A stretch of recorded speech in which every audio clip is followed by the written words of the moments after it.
每天练习英文5分钟，流利英文交谈不是梦。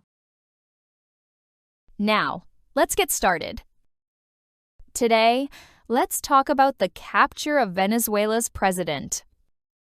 The United States captured Venezuela's President Nicolas Maduro after years of political tension, accusing him of corruption, drug trafficking, and human rights abuses.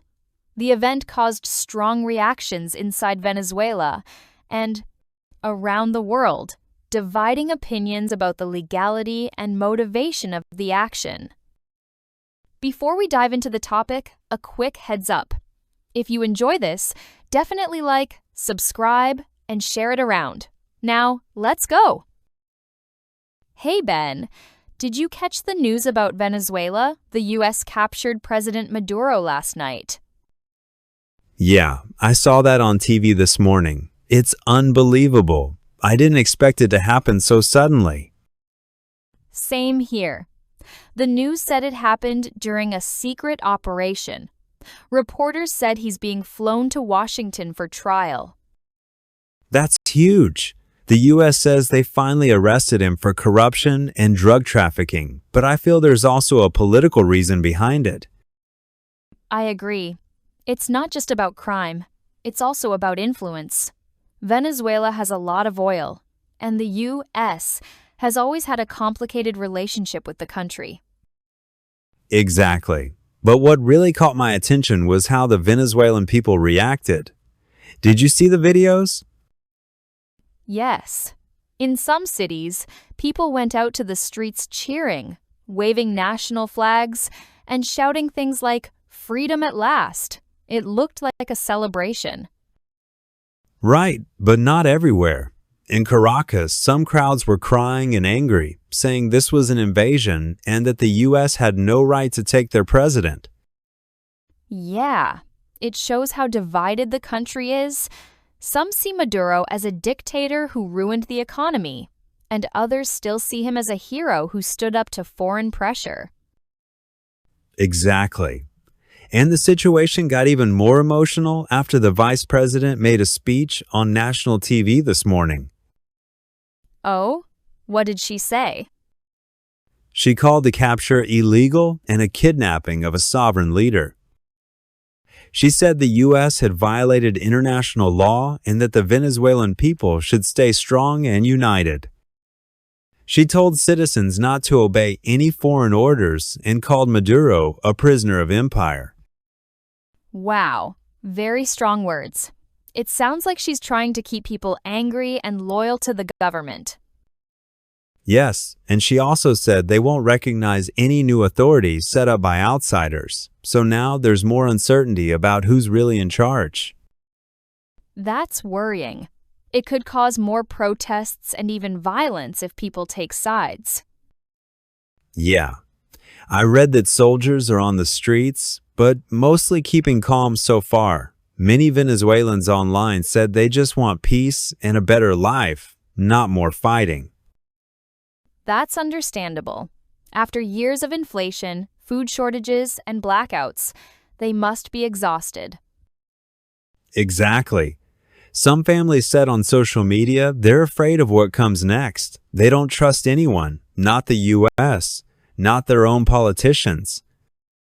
That's really sad. It shows how broken their confidence is after so many years of crisis. Yes, but I also saw hope in some interviews. One young woman said, "Maybe now we can start again." That really stayed with me. That's touching. It shows that even in all the chaos, people still dream of change. Totally. I just hope the U.S. and other countries handle this carefully. If they rush things or fight over control, Venezuela could fall apart even more. And people in the U.S. also don't all agree. Some say it's brave, that America is protecting democracy. Others complain the government is acting like the world's police again. It really splits opinions. Some Americans think the U.S. should focus more on its own problems, not on foreign ones. And international reactions are already mixed. Europe looks divided.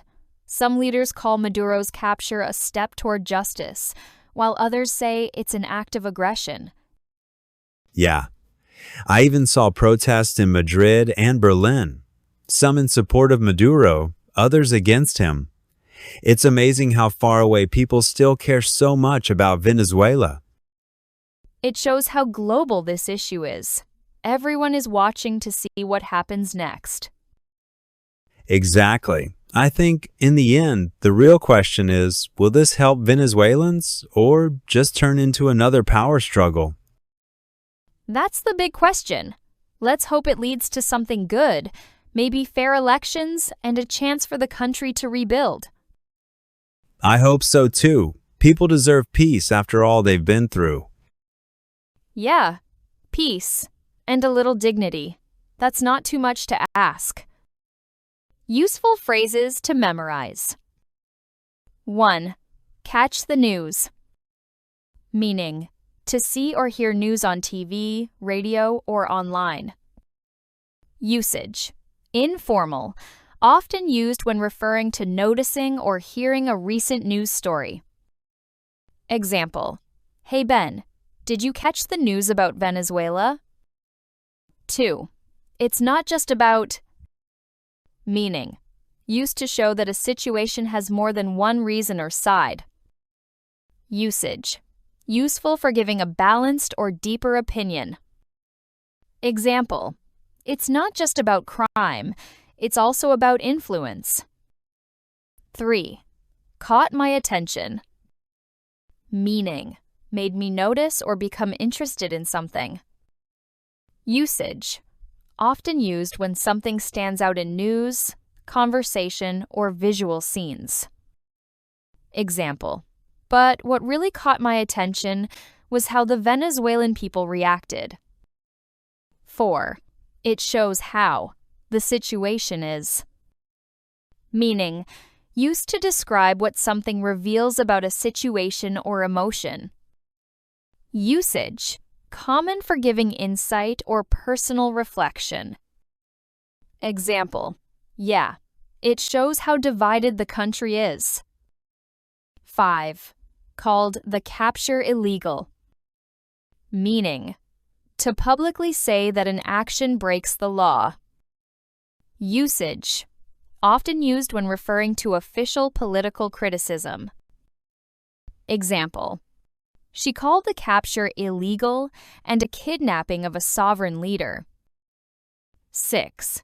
Turn into another power struggle. Meaning, to become another conflict about who has control or authority.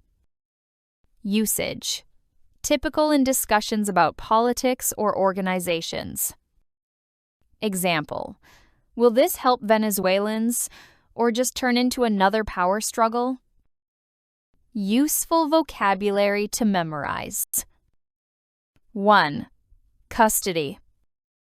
Meaning, the condition of being kept under legal control or arrest by authorities. Usage, common in police or legal news. Example, the news said he was taken into custody. 2. Sovereign. Meaning, having full independent power, not controlled by another country. Usage, used in legal, political, or international contexts. Example, she said the U.S. had kidnapped a sovereign leader. 3. Dignity. Meaning, self-respect, the feeling of being worthy or valuable. Usage, often used in emotional or human rights discussions. Example, yeah, peace and a little dignity. Great work! You crushed it. Let's keep that momentum going by focusing on mastering just a couple of phrases a day. It's those small wins that build true fluency over time. Okay, that's all for today. Thank you so much. See you next time.